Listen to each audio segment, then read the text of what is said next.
Assalamualaikum warahmatullahi wabarakatuh.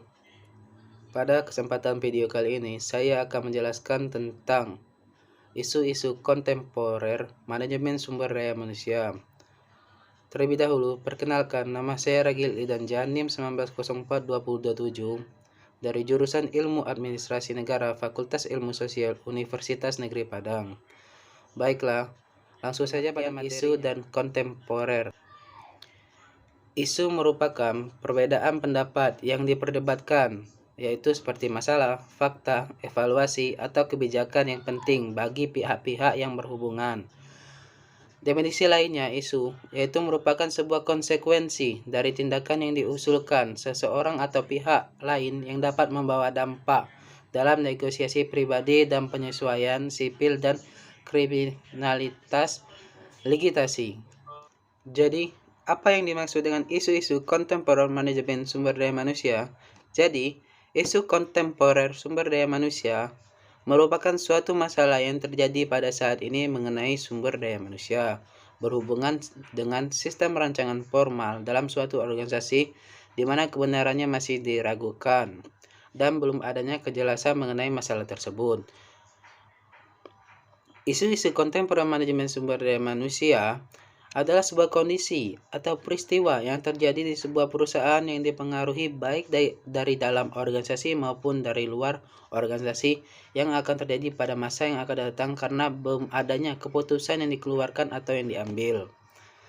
Bila dikaitkan dengan manajemen sumber daya manusia, isu kontemporer ini terletak pada bagaimana seorang pemimpin dalam menyelesaikan sebuah kondisi atau peristiwa yang terjadi pada organisasi yang dipimpinnya. Dalam langkah-langkah menentukan isu, terdapat dua langkah. Langkah pertama yaitu penilaian perubahan lingkungan internal dan eksternal organisasi. Dan langkah kedua yaitu mendefinisikan masalah-masalah organisasi yang relevan.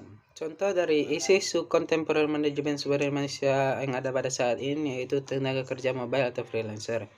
Maksudnya dari tenaga kerja mobile adalah sumber daya manusia yang lebih mudah berpindah atau bergerak dalam bekerja daripada sebelumnya. Maksudnya yaitu para sumber daya manusia tersebut bisa bekerja dari rumah, bekerja di kafe, atau di mana saja, asalkan terhubung dengan koneksi internet yang stabil, atau dengan istilah yang keren sekarang yaitu work from home. Namun, memang benar kinerja tersebut memanfaatkan dari sistem informasi atau teknologi yang canggih, tapi terdapat juga permasalahannya seperti isu pengenalan identitas, visi dan misi, kultur, dan kerahasiaan data perusahaan yang menjadi tantangannya. Karena sistem kerja mobile tersebut menyulitkan dari segi evaluasi pekerjaan karyawan, karena karyawan tersebut tidak bekerja dan tidak akan dinilai secara kerjaannya secara langsung di lapangan, sehingga hal tersebut bisa berdampak kepada visi dan misi atau pencapaian tujuan perusahaan. Dengan demikian, sebaiknya perusahaan untuk meningkatkan keunggulan dengan meningkatkan sistem informasi yang canggih dengan tidak perlu merekrut kayak freelancer yang hanya bisa merugikan perusahaan, terutama dalam kerahasiaan data perusahaan yang menjadi permasalahannya sehingga tidak akan diketahui oleh banyak orang. Lalu, menurut Leonard, terdapat 5 isu-isu kontemporer manajemen sumber manusia yang dihadapi oleh manajemen saat ini. The gig economy. Banyak orang yang memiliki bakat dan awalnya adalah tenaga kerja tradisional yang memutuskan untuk keluar dan memilih bekerja freelance di bidang keahliannya. Hal ini memberikan fleksibilitas yang diinginkan dalam gaya hidup mereka dan merupakan nilai jual yang bagus untuk klien potensial karena biaya overhead akan kurang ketika ada karyawan kontrak. Bekerja dengan sistem yang berbeda merupakan tantangan bagi manajemen sumber daya manusia.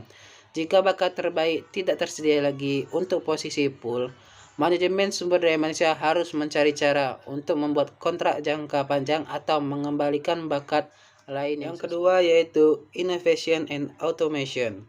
Departemen sumber daya manusia sering ditugaskan untuk melatih dan mengembangkan karyawan.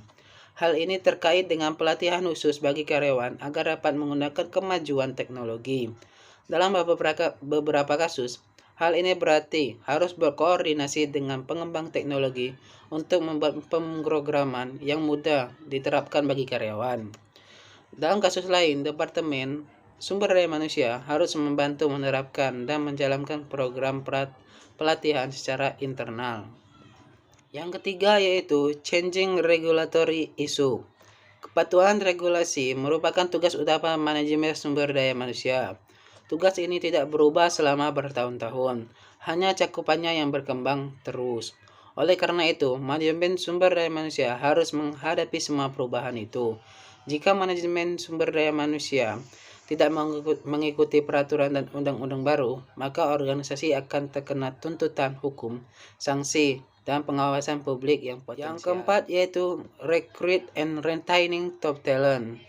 Menentukan dan mempertahankan bakat merupakan hal yang sulit, terutama bagi usaha kecil yang tidak memiliki sumber daya untuk menawarkan paket kompensasi dan manfaat yang besar. Hal ini berarti bahwa manajer sumber daya manusia harus selalu mencari untuk menemukan prospek yang berbakat dan setia bagi perusahaan. Penting bagi manajer sumber daya manusia untuk mencari bakat secara internal dan eksternal. Manajer sumber daya manusia harus memupuk karyawan internal yang cocok untuk pengembangan dan promosi. Yang kelima atau yang terakhir yaitu diversity issue. Pemilik bisnis mengetahui bahwa aneka ragam tenaga kerja yang bekerja bersama secara harmonis akan membangun tim yang lebih kuat, menghasilkan ide yang lebih baik, dan menawarkan kepuasan pelanggan yang lebih puas. Namun tanpa hal itu, tenaga kerja tidak bersemangat, yang akan menjadi produktivitas rendah. Ini bukan hanya masalah budaya, tapi terkait dengan produktivitas. Karena itu, harus dilakukan pelatihan dan lokal karya yang membangun kekompakan dan merangkul perbedaan keanekaragaman satu sama lain. Baiklah, itu saja penyampaian materi pada video kali ini. Saya pamit untuk diri. Wabillahi taufiq wal hidayah. Wassalamualaikum warahmatullahi wabarakatuh.